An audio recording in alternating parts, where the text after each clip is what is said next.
October 27, 1942. Dear Margie, I don't know whether you got a letter today or not. I tried to make the mail. Evidently there was none from you today, but I wouldn't be surprised if it's over at the post office. They are plenty negligent. Today has really been a strange one, a strong wind with snow and rain. It's really snowing out now. Guess the ground will be white by morning. We were out on field work this afternoon, crawling through bush and grass on our stomachs, jumping over banks, and just plain running. It kept us warm, and that was the main thing today. I have to go on a clothing parade this evening for leather mitts and take this downtown to mail. Just think, darling, 2 more letters after this and I will follow down myself. Here is hoping it's a nice day, or I should say days, although it won't matter much as long as I see you. Well, darling, there isn't much news to tell, so guess I'll get dressed for parade. All my love, darling.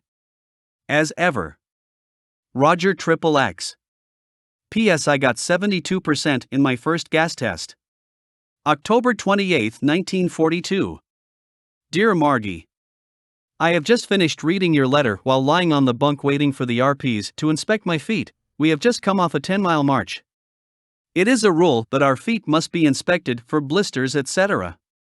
It was a pretty bad march today, a fast pace and over gravel roads with plenty of hills.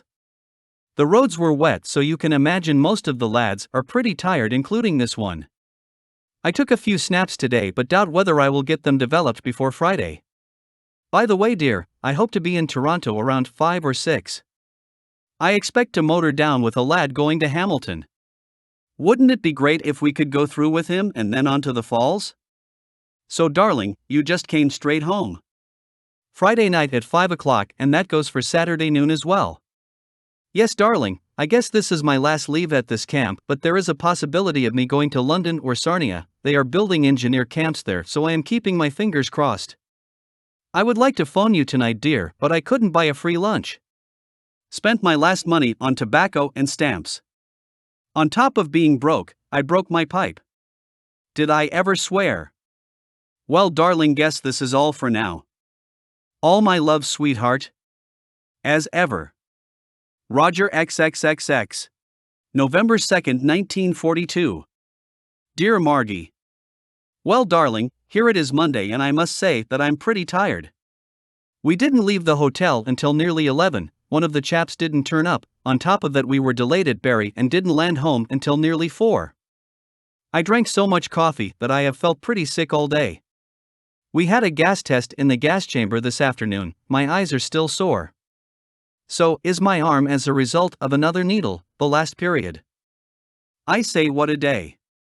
I haven't had a chance to be paraded to the major regarding the paratroops, but hope to do so this week. There was a letter waiting for me from home, but I had received all the news from Joyce. Well, darling, there isn't much news to give you, except I really miss you, darling. Our time together seems so darn short. Guess I call this quits, Margie, as one of the lads is going downtown. So, with all my love. As ever.